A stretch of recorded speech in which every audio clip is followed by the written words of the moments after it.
তখন দুইটা রাফি ঘুমোচ্ছে। হঠাৎ তার কানে ভেসে এলো, রাফি, দরজা খুলো। রাফি বিছানায় বসে ভাবছে, এত রাতে কে ডাকলো।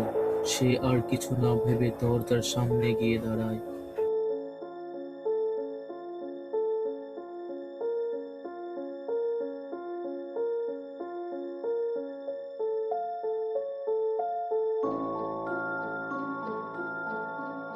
দরজা খুলতেই দেখে এক বৃদ্ধ মহিলা।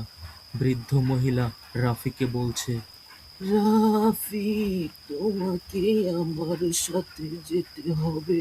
ও তোমাকে ডাকছে। রাফির কোনো হুঁশ নেই।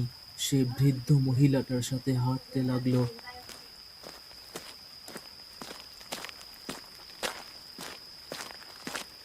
এমন সময় রাফির মা একটা আওয়াজ শুনে বাইরে এসে দেখে রাফি একা একা হেঁটে বাঁশবাগানের দিকে চলে যাচ্ছে।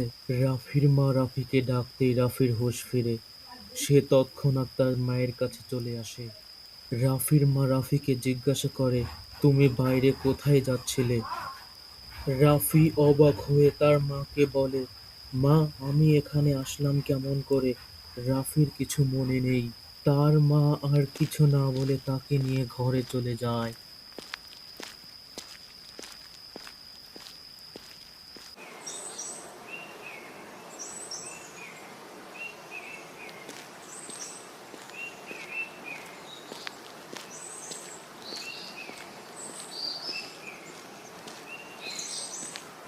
সকালে ঘুম ভাঙতেই রাফির মা রাফির ঘরে যায় এবং তাকে কালকের সকল ঘটনা খুলে বলে যে তুমি কাল রাতে 2টার সময় ঘর খুলে বাইরে বেরিয়ে যাচ্ছিলে, অথচ রাফির কোনো কিছু মনে পড়ছে না।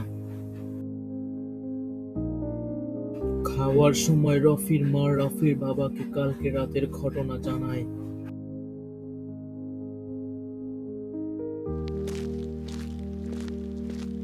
তারপর রাফির বাবা কাজে চলে যায় এবং সন্ধ্যায় বাড়ি ফিরে আসতেই জঙ্গলের পাশ থেকে একটা ডাইনি রাফির বাবাকে বলে, কালকে রাতে তোর ছেলে বেঁচে গেছে। আবার যদি বাগে পাই তোর ছেলেকে কাঁচা চিবিয়ে খাবো। রাফির বাবা দৌড়ে বাড়ি চলে আসে। এসে দেখে তার স্ত্রী আর রাফি বারান্দায় বসে আছে। তারপর রাস্তায় আসার সময় যে ঘটনা ঘটেছে সব খুলে বলে।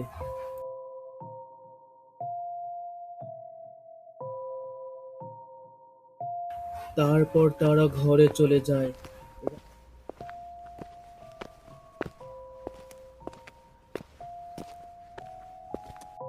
রাফির বাবা সকলের উদ্দেশ্যে একটা কথা বলল, রাতে কেউ ডাকলে বাইরে বের হবেন না।